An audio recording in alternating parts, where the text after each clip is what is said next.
Pada video kali ini, kita akan melanjutkan pembahasan dari video sebelumnya, yaitu tentang persyaratan mengikuti series belajar Arduino. Lalu kita akan masuk ke pengenalan board Arduino Uno, yaitu board yang akan kita pelajari di series ini. Sebelum ke sana, kita intro dulu.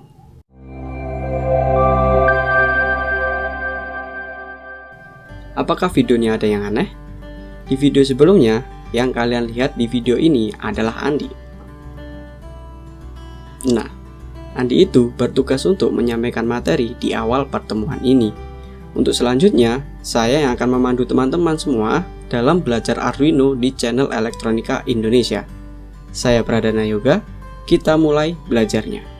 Nah, kita masuk ke prasyarat mengikuti series belajar Arduino. Nah, prasyarat yang pertama adalah niat.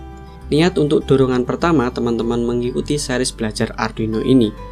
Karena apa? Tanpa adanya niat yang kuat, ketika teman-teman sudah memasuki tahap yang sulit di series ini, akan merasa berat dan terbebani. Selanjutnya ada kemauan. Kemauan untuk mempraktikkan materi yang telah dipelajari dalam mengikuti series ini. Karena menonton dan mendengarkan saja tidak akan berdampak apa-apa. Jika teman-teman ingin cepat mahir di bidang Arduino, project based learning atau pembelajaran berbasis project adalah metode yang tepat. Lalu, tujuan. Jadi teman-teman tentukan dulu tujuan belajar Arduino untuk apa. Misalnya untuk upgrade skill, tugas kampus, atau yang lainnya. Agar teman-teman memiliki lebih banyak motivasi untuk mengikuti series ini hingga akhir. Selanjutnya ada skill dasar elektronika. Untuk kebutuhan teknis, nah ini yang cukup penting juga, yaitu lebih baiknya teman-teman untuk mengerti tentang dasar elektronika. Karena dalam series ini lebih banyak menggunakan komponen elektronika. Nah, lalu bagaimana buat teman-teman yang masih awam gitu ya?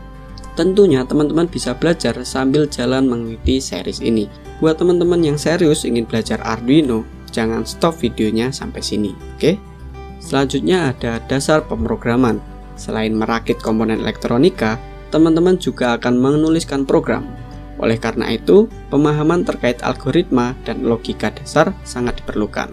Jadi, biar nantinya teman-teman bisa lancar dalam menuliskan program untuk Arduino-nya.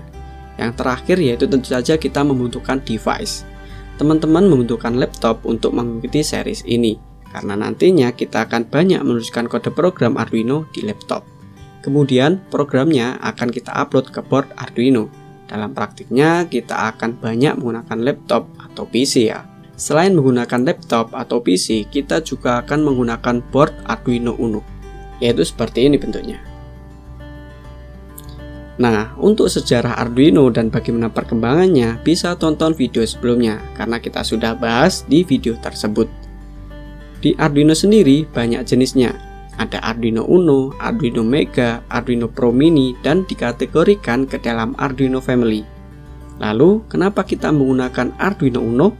Saya mengutip dari website resmi Arduino yang katanya Arduino Uno adalah board terbaik untuk memulai belajar elektronik dan coding. Jika ini adalah pengalaman pertama teman-teman dalam mengembangkan project yaitu dengan platform Arduino, series Uno memiliki pengguna dan dokumentasi board terbanyak di dunia. Jadi itulah kenapa kita belajar Arduino Uno. Oke, selanjutnya Arduino Uno terdiri dari dua jenis, yaitu Arduino Uno yang bertipe SMD dan Arduino Deep. Perbedaannya terletak pada komponen chip ATmega 328B yang dipasang secara SMD dan tidak. Nah, selain kedua chip itu, komponen lainnya dan posisinya sama semua. Selanjutnya, Arduino Uno memiliki 14 pin digital dan 6 diantaranya dapat digunakan sebagai pin PWM dengan tanda gelombang. Nah, untuk pin analog disediakan 6 pin yaitu A0 sampai A5. Arduino Uno beroperasi dalam tegangan 5 volt, namun juga bisa beroperasi dengan tegangan maksimal 20 volt dan dibekali dengan memori flash sebesar 32 KB. Selanjutnya kita masuk ke pinnya ya.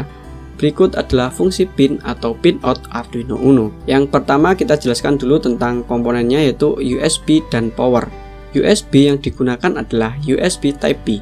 Karena Arduino ini open source, sudah banyak yang memodifikasinya dengan USB micro. Selain enak dipandang, penggunaan USB micro mudah dicari. Fungsi port ini yaitu mengirimkan kode program dari komputer ke board Arduino-nya. Untuk port power, Arduino menggunakan 12 volt. Selain menggunakan port power, Arduino juga bisa diaktifkan dengan port USB. Nah, selain untuk transfer, port USB ini juga bisa mengalirkan daya untuk Arduino. Nah, selanjutnya kita masuk ke pin.